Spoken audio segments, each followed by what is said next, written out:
Okay, so this is the June 2023 paper 2.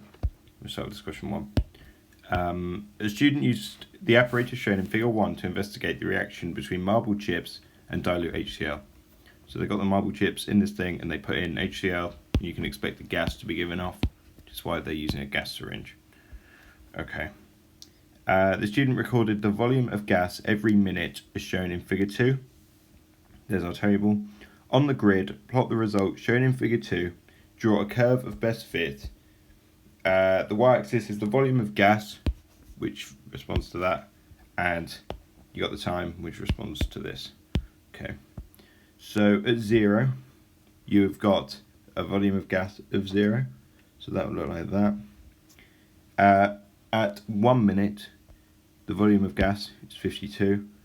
And I'll be pretty rough with this, but that's something like that. 2 is 78, which will be something like that. At 3 minutes, volume of gas is 91, which will be sort of there. 4 minutes, you're looking at 97, which will be sort of there. At 5 minutes, we've got 100 centimeters produced, and at 6 minutes we got 100 again, so we can sort of infer that at that point the reaction has stopped and there's no more gas being made. So we've done that, and we've also been, how many marks is this? 3. So I guess you would get 2 marks for getting it all correct, and then the final mark will be for the curve of best fit, which will be a sort of, well, a bit rough at the end, but you get the idea. The point is, don't connect the dots individually. It's a curve and sort of do them all. Cool. The rate of reaction can be calculated using that formula, which is the volume of gas produced in 1 minute over a minute. Figure 3 shows the rate of reaction calculated from the results of this experiment. Can I bring this over? No, forget it. Okay, it's fine, whatever. The rate of reaction for the time interval 2 to 3 is missing. Calculate the rate of reaction for the time interval 2 to 3 minutes. So we need to know the volume of gas produced in 1 minute, which is, we will use that graph. So at 2, we were at, well, maybe it's better to use this. At 2, we were at 78. At 3, we were at 91. So to get the amount of gas produced over the minute, we'll do 91 minus 78, which is 13. So we know it's 13 in 1 min divided by 1 min. I don't really know a nice way to draw this, but essentially your answer is 13. Does that make sense? Maybe I'm overcomplicating it, but essentially, because this took place in 1 minute, dividing it by 1 minute is the same thing, so it's just 13. But hopefully that point of where these values came from, the 78 and the 91, makes sense. Cool. State and explain what happens to the rate of reaction as the acid reacts with the marble chips in this experiment. So we can get that from the sort of graph. So we can see the sort of rate refers to how quickly the volume of gas is being produced. So at the start, we can see just in the 1 minute, we've got like 52 centimeters squared being made. And then the next minute, it's only, what 78 minus 52 is. It's a smaller amount has been made. And you can see that every time, as the minutes go on, the amount of gas being made is getting less. So that means the rate is slowing down. So we'll say the rate decreases, or slows. And why would this be? Well, if we think about it, we've added in the HCl, and the marble chips will react with the HCl, or they will react together, and over time, the reactants, or the acid, or the marble chips, whatever, call it the reactants, will be used up. The rate decreases, so reactants are being used up. So you can say, you know, less frequent collisions. Because at the start, if you've got like 100 grams of marble chips, which we don't, but you know, if we've got 100 grams of it, that's more likely to react than if you've got 1 gram, which is essentially the process happening over time. As you get more time, there's less reactants, so therefore a lower chance of successful collision, sort of thing. But we can just say, if I spelled that right. So the rate decreases, which you saw from the graph. The reactants are being used up, therefore, because there's less frequent collisions. I hope that makes sense. Cool. The student repeated the experiment using the same volume of acid and the same mass of marble chips, but used smaller marble chips. All other conditions remain the same. The student found that the reaction with the smaller marble chips was faster to start with, but produced the same volume of gas. Using this information, draw a line on the grid to show the results for the reaction with the smaller marble chips. So, faster to start with, produce the same volume. It makes sense that it produces the same volume, because we're using the same amount. The thing that's changed is really the surface area. So essentially, with a smaller surface area, you can expect a quicker reaction. And that's because with more surfaces exposed, there's more particles exposed, so there's a more higher chance of a successful sort of collision.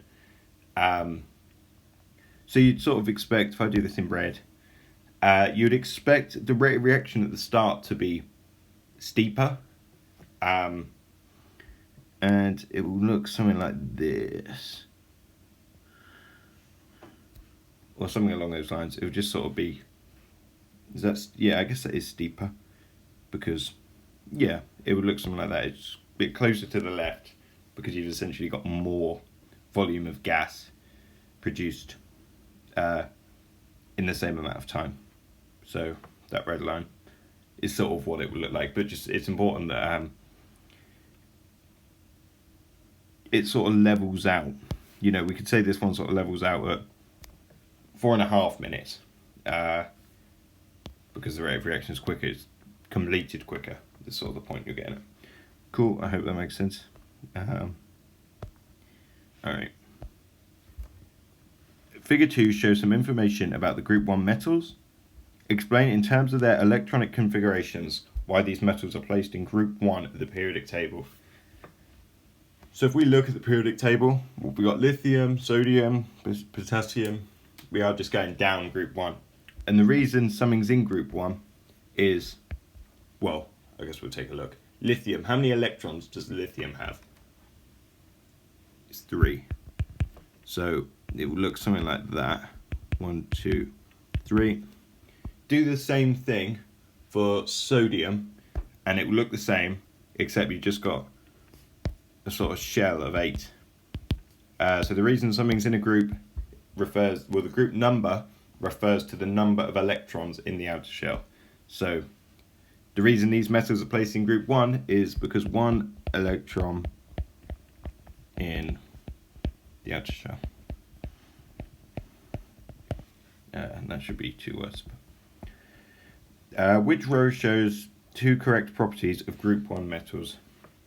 Compounds are white in colour, high density. No, it's not that. They're not dense. Low melting points, compounds are blue in colour. The colour is not really true, again. And the compounds, are they white? Maybe they are white, don't know. But they're definitely not blue. Soft enough to be cut by a knife, low melting points. Yes, that is true. So we go with that. High density, conduct electricity. No, we said they're not dense. so therefore it has to be C. Soft enough to be cut by a knife, that is true. I think in... no, maybe there's not a practical of it. I don't think there is. Maybe there's not. But it's C. They're soft, and they got low melting points. Cool. Alright. The word equation for the reaction of potassium with bromine is potassium plus bromine gives out potassium bromide. Add the missing state symbols and balance the equation for this reaction. Okay. So we need to balance it. We can see already that... oh, I need this. Right, we'll just use this. We can see there's 2 bromines here. And there's only 1 here. So we know we're definitely going to need to put a 2 there, right? And how does that affect our potassium then? So now on the left, there's sort of, if we say that's 1, there's 1 potassium on the left, 2 bromines. I'll put that here. 1 potassium and 2 bromines on the left. And on the right, we have now got 2 potassium and 2 bromines. So we need to double the amount of potassium on the left-hand side. How can we do that? We can times this by 2 by putting a big 2 there.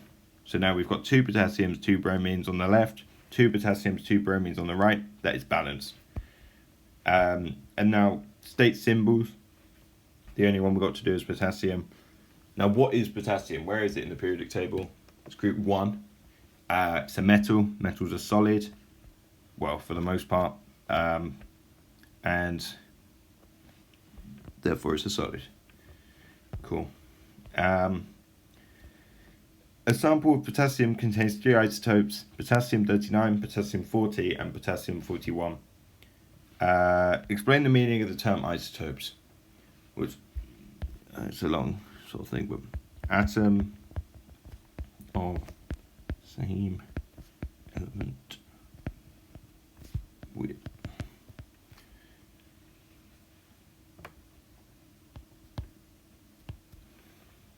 same, I guess, atomic number. But different mass number. Different. Or in other words, same number of protons, different number of neutrons. Cool. This sample of potassium contains 93% of that, and that. I'm not going to read it out. Calculate the relative atomic mass of this sample of potassium. So there's a formula for this, and you essentially take this number, times it by that, sort of thing. Well, we'll see. The formula is you take that percentage, times it by 39, add your next one, times 40, plus 6.73 by 41, and because they're percentages, we're going to divide that all by 100, and that should get us 39 point. We didn't get asked for a thing, so I put 39.13. And we can do a sense check. We can sort of imagine, because 93 of this sample is made of potassium-39, you would expect the number to sit close to 39. And obviously this does. You know, if we came out with an answer of 40, you'd be a bit more worried because only 0.02% of it is potassium-40. But 39.13, it makes sense. Cool. I hope that is all good. Cool. Figure 5 shows the percentage of 3 gases, X, Y, and Z, in the Earth's early atmosphere. What is the name of gas Z? So we're dealing with the Earth's early atmosphere. What do we know about it?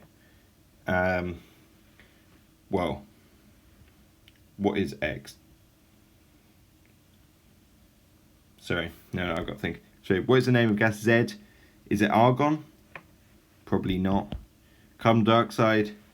Highly likely. Nitrogen? No. And oxygen? No. So there was a huge amount of carbon dioxide in the Earth's early atmosphere. I don't really know how to explain it, but it's a fact to remember. I guess, look at the sort of composition of the Earth's early atmosphere.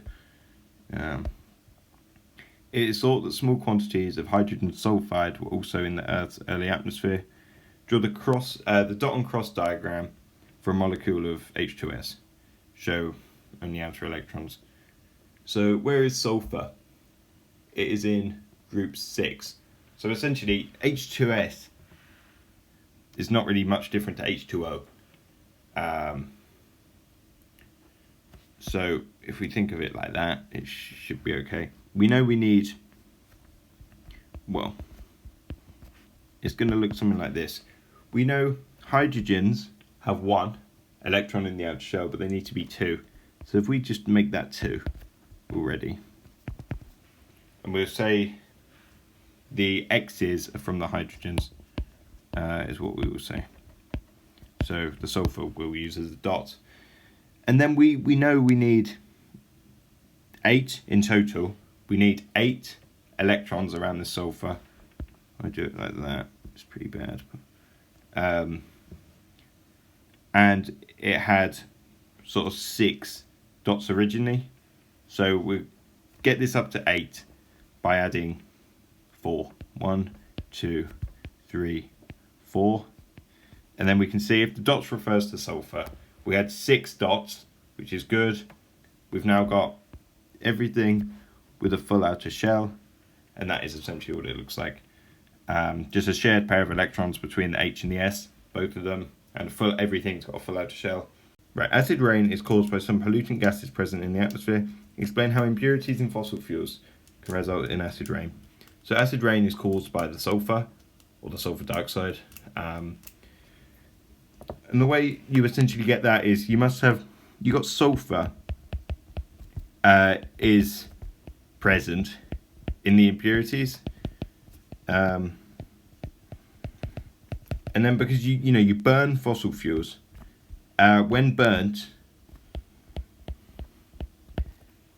the sulfur reacts with oxygen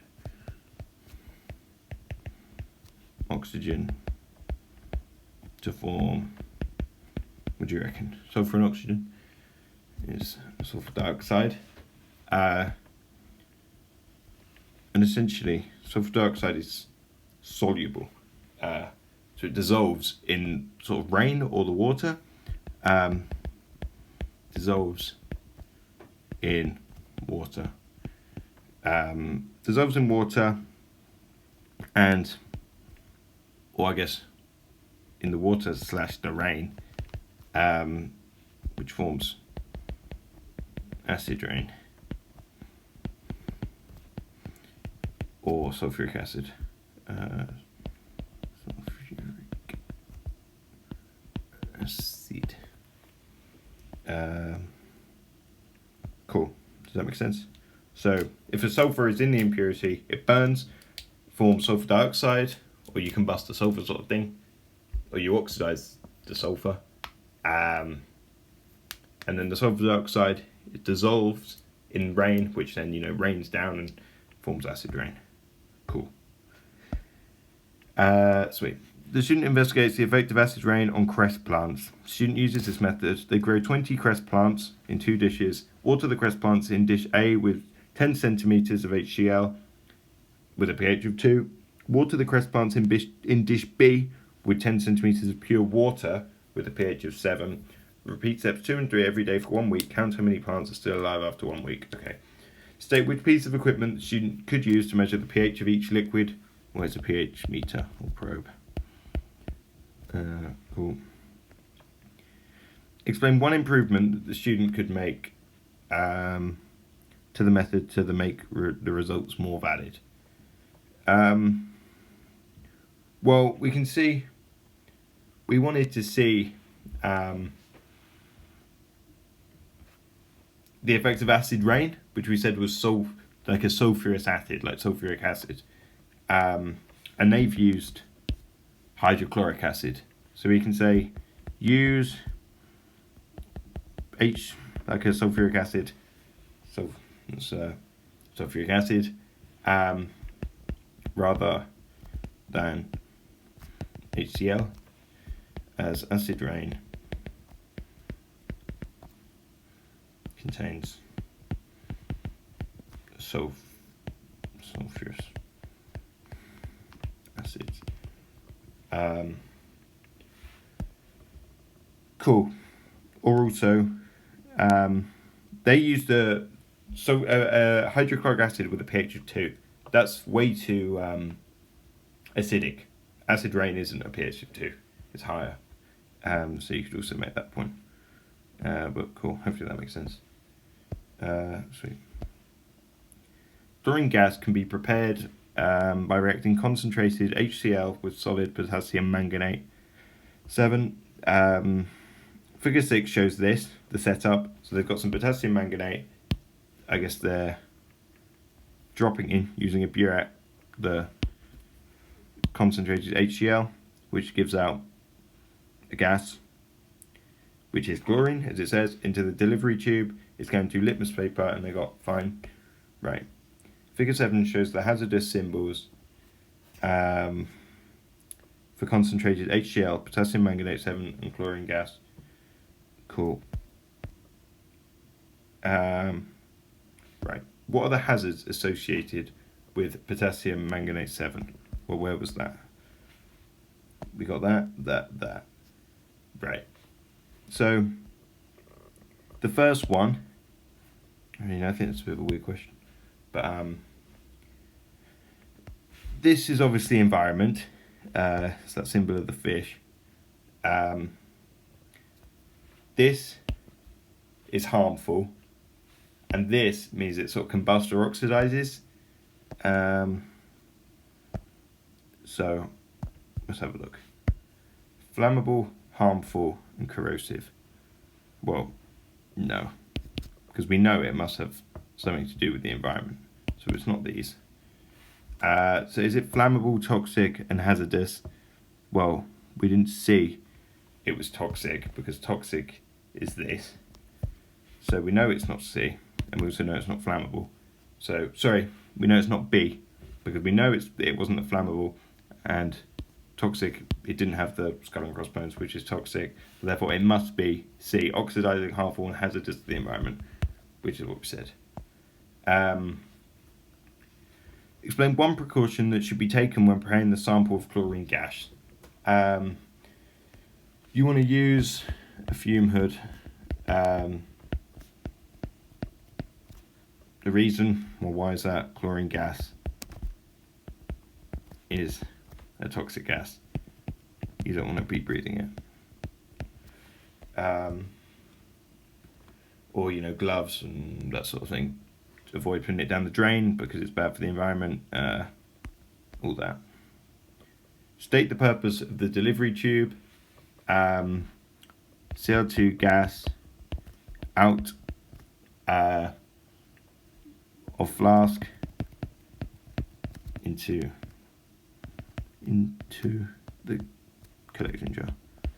So obviously the gas will just travel through that tube rather than get wasted into the atmosphere. Jar. Let's go, jar. Cool. Suggest why damp blue litmus paper is placed at the top of the glass jar. That's the test for chlorine, and that will turn it blue. Sorry, no, it's blue and it gets bleached. So presence of chlorine will bleach damp blue litmus paper, and essentially, the gas will, if chlorine's entering like that, it will sort of sit here and make its way up when it's full. So then when it's full, it will reach here. When that gets bleached, we know when the jar is full. So essentially, so this will turn CO2 gas bleaches paper, therefore see when jar is full of gas. Cool. I hope that makes sense. Cool. In the reaction, potassium manganate 7, KMnO4 reacts with HCl to form manganese chloride, MnCl2, potassium chloride, chlorine and water. Right, write the balance equation for this. Okay, so we got potassium manganate 7.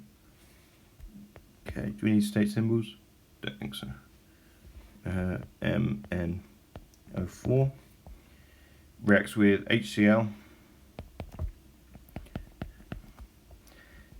to form MnCl2, potassium chloride. Well, what's the formula of that? Let's think about it. Potassium, what group is that in? It's group 1, so that will form a +1 ion. Chlorine, group 7, Cl- ion, KCl, chlorine, and water. Right, so it's quite a lot. I wanted to bring this onto where we got more room, so I'll probably explain it. Cool, so what we're going to do is we're going to count the number of species or atoms on each side of the equation. So starting on the left hand side, we've got 1 potassium, we've got 1 manganese, we've got 4 oxygens, we've got 1 hydrogen, and we've got 1 chlorine. Double check. 1, and then 1, 4, yeah, 1, yeah, that's fine. And then on the right, we have got, well, we'll start with potassium. We got 1, let's keep it in an order. Manganese, 1. Oxygen, 1. Hydrogen, 2. And chlorine, 1, 2, 3, 4, 5. 5 chlorines. Cool. So I'll say the starting point with this, we want to say general rules, start with basic atoms. So now I'd say your basics are your hydrogen, your oxygen. And we'll go with oxygen. So we can see we got 4 oxygens on the left. We got 1 on the right. So how can we change that? If we put a big, I'll move that past just a little bit. We put a 4 there. Oxygens are now balanced, so that becomes a 4. I'll do that in a different colour to keep it clear. So now that is 4. But by putting a 4 there, what's that affected? That's affected hydrogens. So how many hydrogens are there now on this H2O now? There are 8. So we're going to change that to an 8. So because this is now an 8, we need to make sure that's the same on the left-hand side. How can we get 8 hydrogens on the left-hand side? Well, the only way we can do it is by scaling up a species that has hydrogens in it. And the only species that has hydrogens in it on the left is HCl. We know we need 8, so we're going to put an 8 there. So now that's gone from 1 to 8. What's that affected? That's affected our chlorines. And we had 1 chlorine before. We've put an 8 there. We've now got 8 chlorines. So we need to deal with that. So now we've got 8 chlorines on the left, but we've only got 5 on the right. Where are our chlorines? Here, here, and here. We've got 3 species to pick and adjust to balance our chlorines. Now, the one that makes the most sense to adjust is chlorine, because if we scale that, it's not going to affect any other atoms which are balanced. We can see these are all balanced, and if we put a 2 there, that's going to affect that, which will then just be a pain. So by just balancing with chlorine, we won't affect any other species. So we've got 8 on the left, we've got 5 here. We can adjust this number to get up to 8. So we've got 1, 2, 3, 4, 5. If we put a, well, what would it be?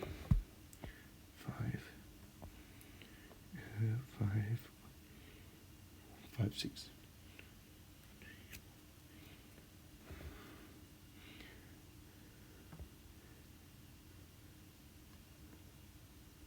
5 over 2. So then that will be 5, 6, 7, 8. We've now got 8. And let's just check that. 1 potassium, yep. 1 magnesium, not magnesium, manganese. 4 oxygen, yep. 8, 8, 8, 8. To me, I think that's okay. Cool. Yeah, I hope that makes sense. And of hydrogen with nitrogen, what is the percentage by mass of nitrogen in ammonia? So we've been given the relative atomic masses. What is the percentage by mass of nitrogen in ammonia? So ammonia, as it says, is NH3. What is the formula mass of that? We got 14 and 3, which is 17. And then how much, if that's the total, how much out of the total is nitrogen? So essentially, it's like N over NH3. Or we could also say that's 14 over 17, which is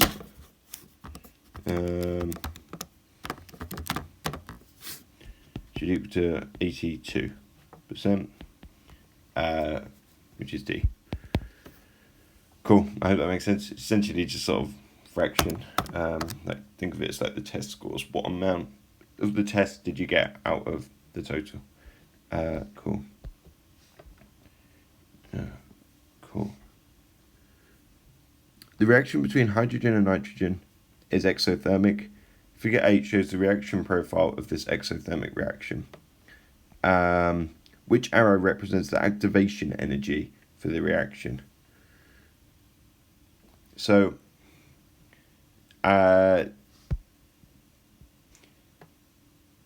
what's the way to think about it? Just it's sort of a way to remember. If you think of activation energy, you've got a... No, that's a better one. You've got something in a beaker, let's say you've got HCl, and you add in, I don't know, sodium hydroxide. Add that in. Let's say nothing happens, because we need to put more energy into it. So we're going to add heat, or something like this, just agitate it. And that's essentially to get the required activation energy. And then once you've got it, it sort of goes on from there. So in these diagrams, and it might just be worth one remembering it, is activation energy is sort of this distance between where your reactants are and then this point of the reaction. Sort of where your reactants become products, because that's when maybe I'm over explaining it, but essentially, if you're confused, look at the way these diagrams are sort of labeled. So it's okay. So the next question: describe what the reaction profile shows about the energy involved in bond breaking and bond making. You might remember that thing bendo-mixo. So we'll say breaking bonds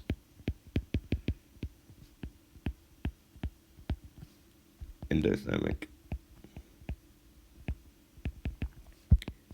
making bonds exothermic,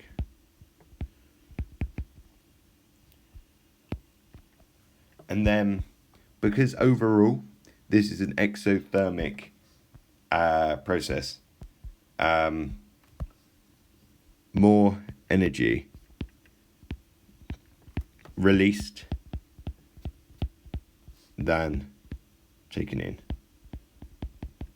Taken in. That's because we were told it's an exothermic thing. Cool. That's what you need to say, really.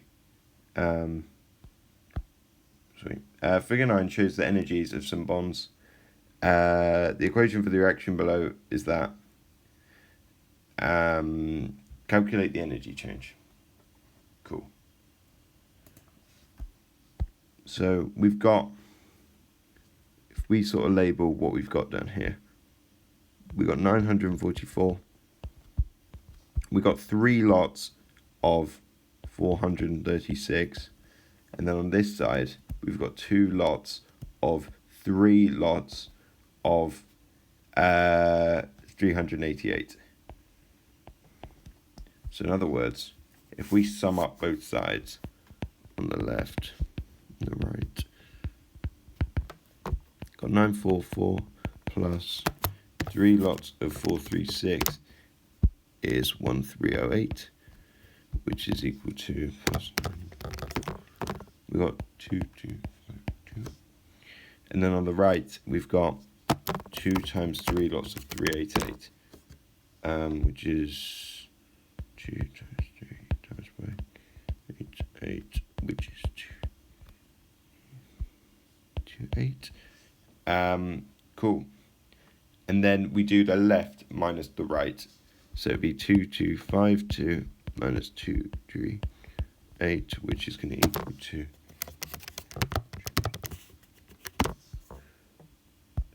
get told? No, that's okay. Minus 76 kilojoules. Cool. I hope that makes sense. The difference is just always broken minus made. So you're left minus right.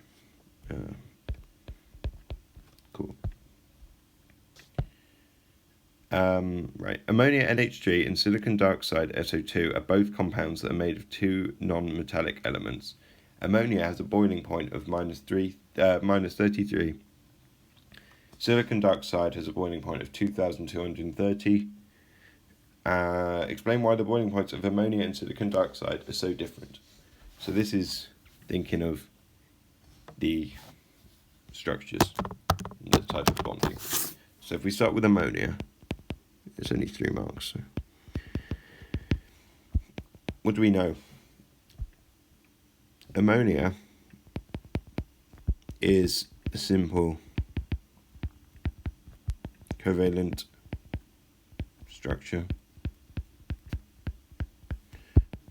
That means it has weak intermolecular forces between molecules.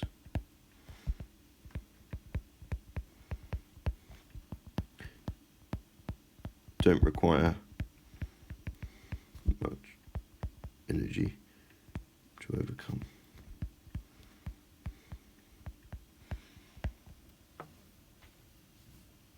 Cool.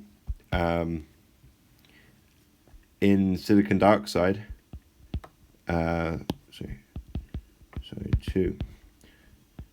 that is a giant covalent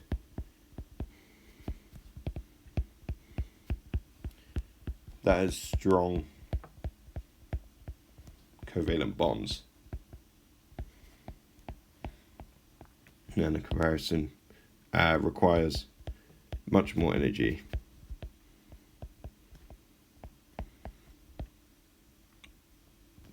to overcome. Cool. I hope that makes sense. Cool. Crude oil is a mixture of hydrocarbons. Crude oil can be separated into useful fractions by the process of fractional distillation in a fractionating column. Figure 10 shows a fractionating column, the fractions obtained, and the trend in viscosity of the fractions. So viscosity goes down. Cool.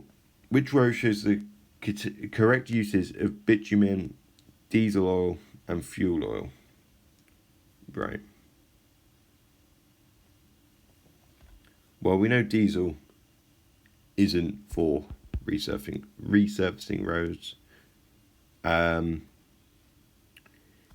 It could be fuel for trains.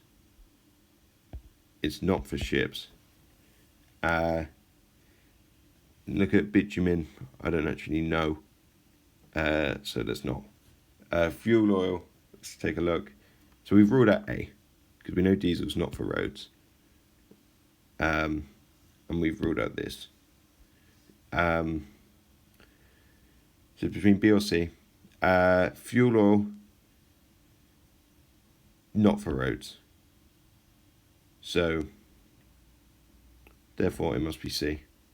Bitumen for surfacing roads, diesel for trains, and fuel for ships. I guess that makes sense. Cool. Explain the trend in the viscosity of the fractions. So what was it? Viscosity decreases.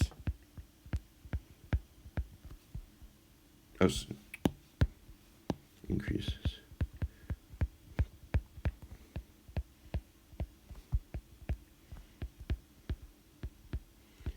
So viscosity increases down the column, and what's happening down the column is the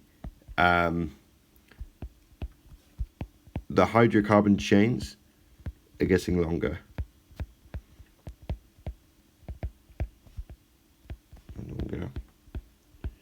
And this is because there are stronger IMFs between molecules.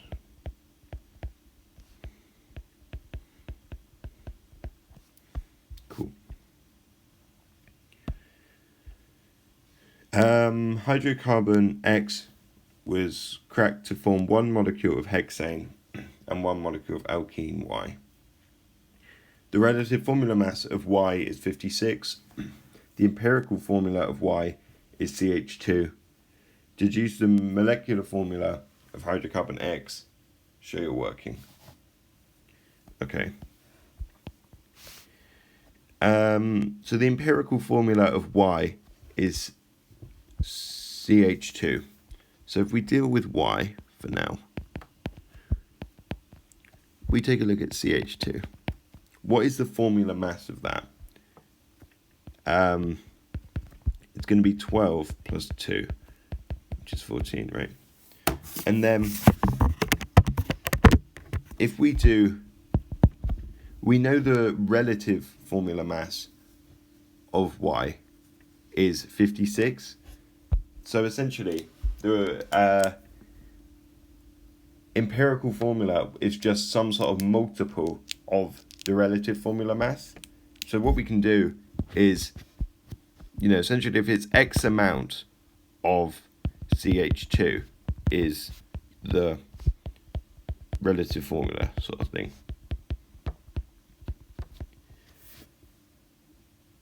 Does that make sense? So the way we sort of work out that X, if we do 56 over 14, we get a whole number, which isn't 14, it's 4.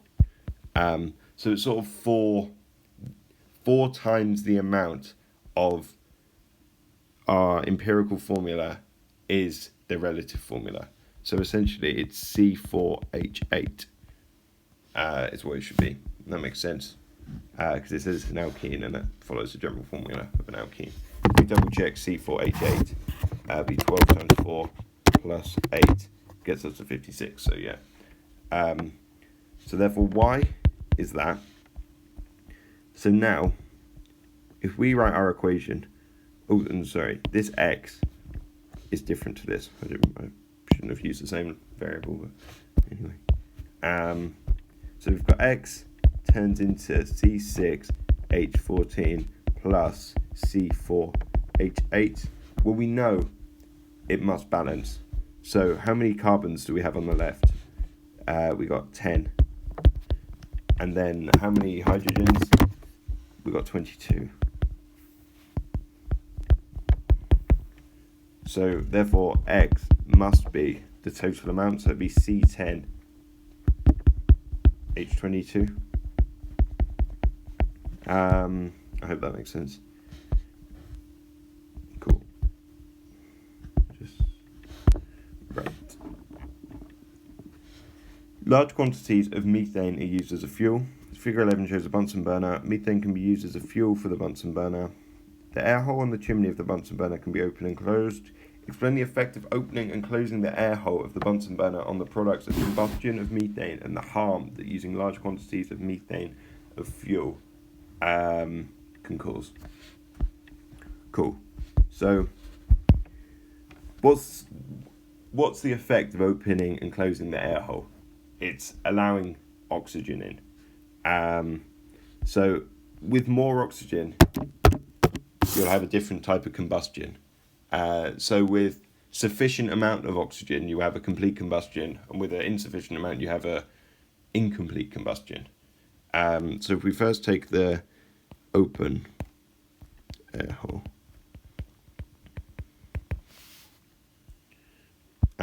so we'll say oxygen enters to mix with methane.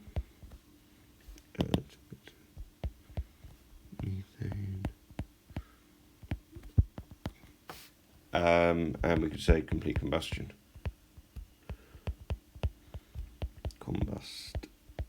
Should I say? Cool. And we should probably write the equation for it. So the thing to remember between complete combustion and incomplete combustion is there's different types of products. So methane, they don't give you the formula, but remember CH4. Burnt in oxygen, in a complete way, will give out carbon dioxide and water. And complete combustion of a hydrocarbon will always give out carbon dioxide and water. Now we just need to balance it. So let's look. We've got 1, 2, 3, 4 hydrogens on the left. We got 1, 2 on the right. So the obvious is to put 2 there and see how that affects. We've now got 1, 2.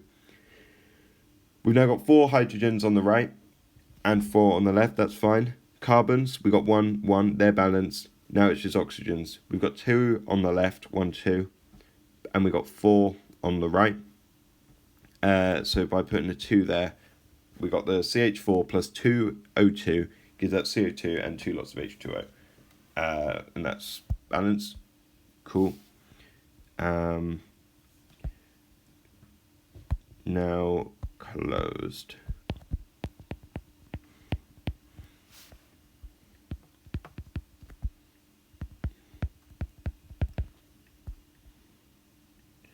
Cool. Less oxygen can enter to mix with methane. So therefore, incomplete combustion.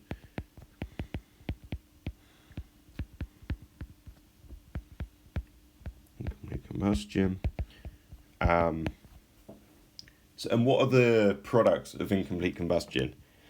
It is carbon monoxide and water. So we'll do this equation. CH4 plus O2 will give out carbon monoxide and water. And now let's balance. 4 hydrogens on the left. 2 on the right. What's happened? Cool. 4 on the left, 2 on the right. 2. Now we've got 1, 2, 3 oxygens. 2 on the left. How many carbons? 1 on the left, 1 on the right. That's fine. Hydrogens are balanced 1, 2, 3, 4, 1, 2, 3, 4. So it is just oxygens. And we can do that. We got 1, 2, 3. So if we put a derivative, is that right? Yes. That is right. 1, 2, 3. Cool.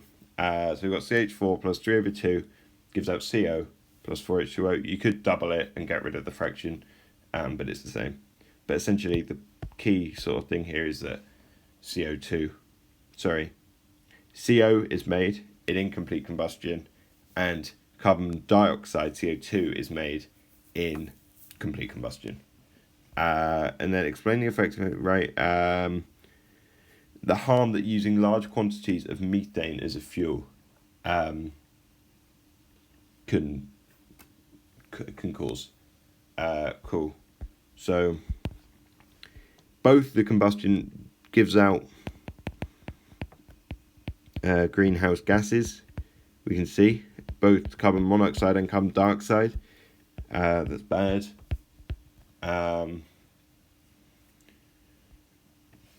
say global warming sort of thing. What else? Sort of, it can be sooty, carbon soot produced, that's bad for your lungs, all this sort of thing. Think of the geography. It's all that, but I reckon, 2 of those with this equation and all of that should be 6 marks really. Cool.